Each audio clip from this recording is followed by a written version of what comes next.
नमस्कार साथियों, स्वागत है आपका एग्जाम दोस्त प्लेटफॉर्म पे। मैं हूं खेमेंद्र और मैं आपका स्वागत करता हूं इस प्लेटफॉर्म के ऊपर। और मुझे पूरी उम्मीद है कि आप लोगों की तैयारी बहुत ही बढ़िया तरीके से चल रही होगी। तो आज की इस वीडियो में हम लोग क्या डिस्कस करने वाले हैं दोस्तों, best books to prepare for RRB JE. जी हाँ दोस्तों, अगर आप आरआरबी जेई के लिए टारगेट कर रहे हैं, अगर आप सोच रहे हैं आरआरबी जेई के एग्जाम को निकालना, जो कि एक्सपेक्टेड है कि अगस्त में या फिर जुलाई के एंड में उसका नोटिफिकेशन आ जाएगा, so this is the right time to start the preparation. And आपको पता होना चाहिए कि किन किन किताबों की सहायता से, किन किन बुक्स की सहायता से आप अपनी प्रिपरेशन को एक बढ़िया आकार दे सकते हैं।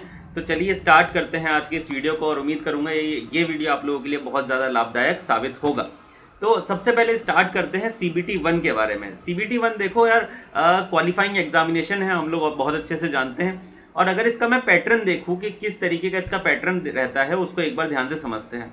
तो मैथमेटिक्स का पोर्शन आता है, जनरल इंटेलिजेंस एंड रीजनिंग का पोर्शन आता है, जनरल अवेयरनेस का पोर्शन आता है और जनरल साइंस का पोर्शन आता है।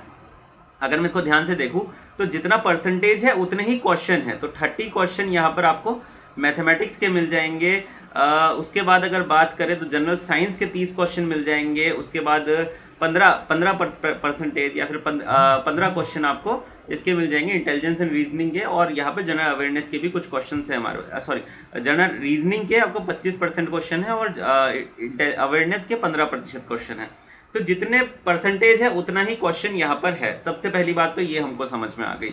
नेक्स्ट बात अगर मैं यहाँ पे बात करूँ कि इसको पढ़ना कैसे है, इसको कहाँ से प्रिपेयर करना है, तो हम यहाँ पे बात करेंगे कि कौन कौन सी किताबें आपके पास होनी चाहिए। अगर आप सिर्फ बुक्स के ऊपर डिपेंड करते हैं, कई सारे स्टूडेंट ऐसे होंगे जो बुक्स भी पढ़ते होंगे, यूट्यूब सेशन भी देखते होंगे, तो कहीं से ही पढ़ो।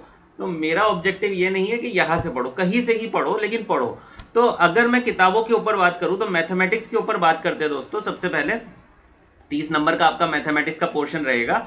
और मेजरली जो चीज़ आपको कवर करनी चाहिए वो चीज़ मैं बता देता हूँ, जिससे आपके ना ही सिर्फ आरआरबी जेई, अगर आरआरबी या फिर किसी और भी प्रतियोगी परीक्षाओं की अगर आप तैयारी कर रहे हैं तो उसके लिए आप एक एडवांटेजियस पोजीशन में आ सकते हैं अगर आप इतना पढ़ लेंगे तो सबसे पहले जो किताब आती है आर.एस. अग्रवाल, जो कि काफ़ी फेमस किताब है, जो कि आप लोगों को पता भी होगा, जो कि अगर आप कर लेते हैं that is the must for RRB JEE. And S Chand publication की ये किताब आती है। एंड सिंपल मैथमेटिक्स की किताब है, मैथमेटिक्स के पूरा का पूरा सिलेबस इसमें दिया हुआ है। इसके बाद अगर मैं बात करूं, अगर कुछ ये चीज़ कर लेते हो या फिर कोई थोड़ी क्षमता बचती है और पढ़ने की, तो जितने भी आरआरबी एग्जाम्स हुए हैं, तो मैं ये नहीं कह रहा सिर्फ आरआरबी जेई का एग्जाम, मैं बोल रहा हूँ जितने भी आरआरबी एग्जाम्स हुए हैं उन एग्जाम्स के पीवाईक्यू मैथमेटिक्स के आप सॉल्व कर लीजिए। अगर आप इतना कर लेते हैं that will be more than sufficient to crack this point, to crack this mathematics paper in this CBT 1। उसके बाद बात करते हैं रीजनिंग वाले पोर्शन की। रीजनिंग वाला पोर्शन आपका जो होता है, ये जो देखिए यहाँ वाला, ये वाला रीजनिंग वाला portion, general intelligence and reasoning वाला पोर्शन, इसकी अगर मैं बात करूं तो यहाँ पर अगेन आर.एस. अग्रवाल ही है किताब, जो कि रीजनिंग की अलग से आती है, ठीक है। और उसके बाद अगर हम बात करें तो आरआरबी और एसएससी के, एसएससी जेई के, स्पेशली एसएससी जेई के जितने भी रीजनिंग वाला पोर्शन है, क्योंकि एसएससी आपको पता है कि एसएससी जेई में 50 नंबर का सीधा सीधा रीजनिंग आता है। तो अगर आप वो कर जाते हैं रीजनिंग वाला पोर्शन पीवाईक्यू का, और आरआरबी का रीजनिंग वाला पोर्शन कर जाते हैं, that will be more than sufficient, that will be more than sufficient for you. अगर थोड़ी और श्रद्धा भक्ति बच भी जाती है कि नहीं मुझे और पढ़ना है, क्योंकि तुम्हारे अंदर पढ़ने की इच्छा बहुत ज़्यादा है, तो अरिहंत पब्लिकेशन की किताब आप रेफर कर सकते हैं। तो ये दो सब्जेक्ट्स हमने डिस्कस करें, मैथमेटिक्स और रीजनिंग, ये दो चीज़ें हमने क्लियर कट आउट यहाँ पे अंडरस्टैंड कर ली है। अब बात करते हैं जनरल अवेयरनेस की। देखो यार, जनरल अवेयरनेस का जो टॉपिक होता है ना, ये काफ़ी अलग अलग चीज़ों के ऊपर डिपेंड करता है। वैसे तो कोई किताबें भी हैं, जैसे स्पीडी पब्लिकेशन की एक किताब आती है, इसको आप रेफर कर सकते हैं। लेकिन किताब से ज़्यादा आगे बढ़कर जो मुझे लगता है, जितना मैंने एनालिसिस देखा है पिछले कुछ सालों में, क्वेश्चन किस तरीके से पूछे जाते हैं जनरल अवेयरनेस में, वो इस तरीके से पूछे जाते हैं। देखो फॉर एग्जाम्पल, मान लो कि काजीरंगा नेशनल पार्क में कोई बर्ड की न्यू स्पीसीज मिली है। फॉर एग्जाम्पल मैं बात कर रहा हूँ, ये करंट का टॉपिक है। ये किसका टॉपिक है? करंट का टॉपिक है। बट काजीरंगा नेशनल पार्क आपका किसका पोर्शन है? ये आपका स्टैटिक जीके वाला पार्ट है। बात सिंपल है कि नहीं? अब कोई नई स्पीसीज मिली है, तो काजीरंगा नेशनल पार्क पिछले 3 महीने में बिल्कुल एक इंपॉर्टेंट पॉइंट बन के सामने आ चुका है।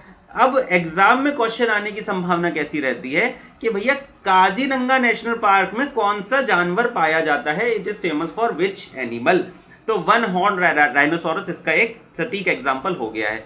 तो इस तरीके से इंटरलिंक करें, करंट से ही इंटरलिंक करके प्रश्न पूछे जाते हैं जनरल अवेयरनेस में। अब नाम ही ये है ना जनरल अवेयरनेस, तो इसीलिए इस तरीके के प्रश्न यहाँ पे पूछे जाते हैं। लेकिन अगर आप जितना भी 2024 का जनरल अवेयरनेस वाला टॉपिक है, बेसिकली ये अरिहंत पब्लिकेशन पे आप जा सकते हैं, वो भी एक ठीक किताब है, उसको आप फॉलो कर सकते हैं। Speedy publication is also good किताब। एंड अगर आप करंट से लिंक करके जीके को, स्टैटिक जीके को देखेंगे, that will be very very beneficial for you. अब बात करते हैं 30 नंबर के साइंस के पोर्शन की। 30 नंबर का साइंस का पोर्शन है, उसकी बात कर लेते हैं। देखो यार, ये जो साइंस का पोर्शन है दैट इज स्पेसिफिकली, अगर आप डिटेल्ड में देखो, अगर बहुत ज्यादा डिटेल में पढ़ना है तो 6 to 10th की आप एनसीईआरटी फॉलो कर सकते हो। वहां पे साइंस सब्जेक्ट की आपका पूरा का पूरा ज्ञान यहाँ पे कवर हो जाएगा, उससे बाहर कुछ भी नहीं आएगा। इवन मैंने देखा है बहुत अच्छे अच्छे जो लोग हैं, जो बहुत अच्छे अच्छे लोग सिस्टम में पढ़ा रहे हैं, that always follow this 6 to 10th वाला लॉजिक। एंड 6 to 10th की अगर एनसीईआरटी आप पढ़ लेते हैं, अगर आप बहुत अच्छे डीप में पढ़ना चाहते हैं, that is more than sufficient. मैं सही बता रहा हूँ आप लोगों को। बट अगर आपको यार इतना ज्यादा नहीं पढ़ना है, आपको थोड़ा सरफेस से पढ़ना है, तो दिशा पब्लिकेशन की किताब है साइंस की, आप उसको फॉलो कर सकते हैं, और स्पीडी पब्लिकेशन की किताब को आप फॉलो कर सकते हैं। तो ये बात हो गई हमारी CBT 1 की, इसका पेपर पैटर्न कुछ इस तरीके से था। एंड अब बात करते हैं CBT 2 की। ये हो गया CBT 1 वाला पोर्शन। तो अगर CBT 1 में क्वालिफाई कर जाते हो तो बेसिकली इतना ज्यादा समय नहीं मिलेगा CBT 1 से CBT 2 के लिए, तो थोड़ा बहुत टेक्निकल तो आपको अभी भी पढ़ना ही है। तो CBT 1 का मतलब ये नहीं है कि पूरा कंप्लीटली अपना डेडिकेशन नॉन टेक्निकल को ही दे देना है। 1-1 घंटा, 2-2 घंटा, जितनी आपकी श्रद्धा भक्ति है, जितना आप कर सकते हैं उतना आपको टेक्निकल को भी समय देना है, क्योंकि टेक्निकल अगर छोड़ दिया तो वो भूल जाओगे, कोई मतलब नहीं रहेगा एग्जाम का। क्योंकि CBT 2 में जो मेजर पोर्शन है टेक्निकल का है भैया, 100 क्वेश्चन टेक्निकल के हैं आपके यहाँ। 15 क्वेश्चन आपके मिल जाएंगे जनरल अवेयरनेस के, और 15 क्वेश्चन मिल जाएंगे आपके फिजिक्स एंड केमिस्ट्री के, और बेसिक कंप्यूटर और एनवायरनमेंट के 10-10 क्वेश्चन आपको यहाँ पे मिल जाएंगे। अच्छा, यहाँ पर एक स्पेशल बात मैं आपको बता दूं कि भैया ये जो फिजिक्स है ना, फिजिक्स और केमिस्ट्री, ये वाला जो है ना, ये 11th क्लास की, 11th and two 12th class की फिजिक्स केमिस्ट्री का पोर्शन यहाँ पे पूछा जाएगा। 11th to 12th क्लास की फिजिक्स केमिस्ट्री का पोर्शन यहाँ पूछा जाएगा। अब ये देखो, बाकी तो सब कॉमन सा ही हो गया, जनरल अवेयरनेस कॉमन हो गया। बेसिक एनवायरनमेंट के लिए थोड़ा आपको जनरल अवेयरनेस में, स्टैटिक जीके में एनवायरनमेंट वाला पोर्शन और पॉल्यूशन कंट्रोल वाला पोर्शन थोड़ा सा डिटेल में देखना पड़ेगा यहाँ पे।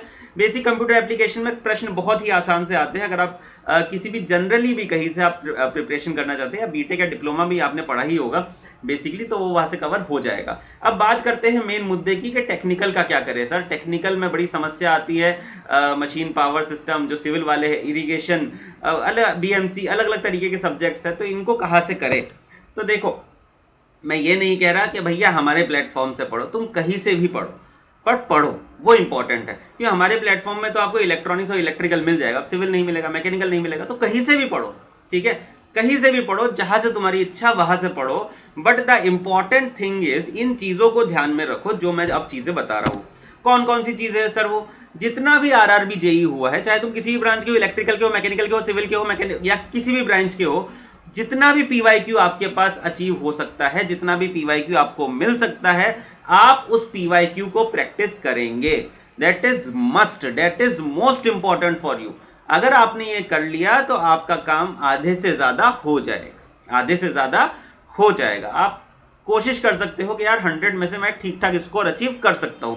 उसके बाद अगर बात करें कि प्रिपरेशन सिर्फ क्वेश्चन से हो जाएगी या जी नहीं, आपको शॉर्ट नोट्स की जरूरत पड़ेगी, आपको डिटेल्ड नोट्स की जरूरत पड़ेगी। अब मैं ये मान के चलता हूं कि आपने कहीं से भी तैयारी करी है तो डिटेल्ड नोट्स तो बनाए ही होंगे। अगर आपने तैयारी नहीं करी है तो हमारा कोर्स ज्वाइन जरूर कर लेना, डिस्क्रिप्शन में लिंक है, ठीक है।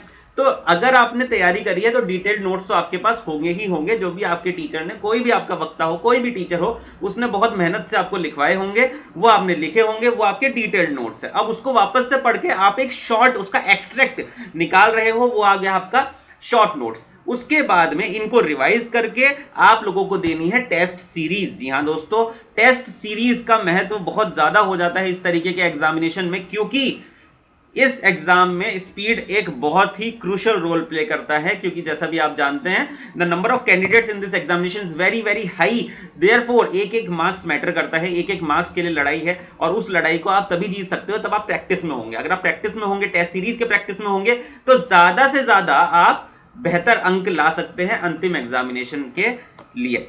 ठीक है बेटा, तो ये सब चीजें हैं जो कि आप लोगों को पता होनी चाहिए। अच्छा सर, इसके लिए तो आपने बुक बताई ही नहीं। देखो यार, इसके लिए कोई स्पेसिफिक बुक नहीं होती। जिस भी कोर्स को आपने लिया हुआ है, जिस भी जगह आप पढ़ रहे हो, वही के नोट्स मेरे हिसाब से इनफ रहेंगे आप लोगों के लिए कि आप इसको अचीव कर जाओ, इसको निकाल जाओ। बस तरीका ये है, ये मैंने यहाँ पे बता दिया है। अच्छा, और अगर आपने अभी तक किसी तरीके की प्रिपरेशन नहीं करी है या फिर करना चाहते हैं, करी भी हुई है और करना चाहते हैं, तो हमारा विद्युत बैच चल रहा है इलेक्ट्रिकल इंजीनियरिंग के लिए। इलेक्ट्रॉनिक्स वालों के लिए भी जल्दी हम कुछ लेके आने वाले हैं, तो इसको आप ज्वाइन कर सकते हो। 7000 रुपीज में आपको पूरा टेक्निकल, पूरा नॉन टेक्निकल, सारा का सारा यहाँ पर मिलने वाला है। इस बात का आप ध्यान रख सकते हैं। अगर आपको सिर्फ टेक्निकल चाहिए तो वो फैसिलिटी भी अवेलेबल है। सर कहाँ मिलेगा? डिस्क्रिप्शन में लिंक है, जाकर आप ज्वाइन कर सकते हैं अभी के अभी। ठीक है बेटा, अभी कुछ समय बाद मेरा एक नया बैच भी उसमें शुरू होने वाला है, तो आप लोग और हमसे भी पढ़ सकते हैं और कोई भी डाउट हो आपको डाउट क्लियरिंग सेशन में क्लियर कराया जाएगा।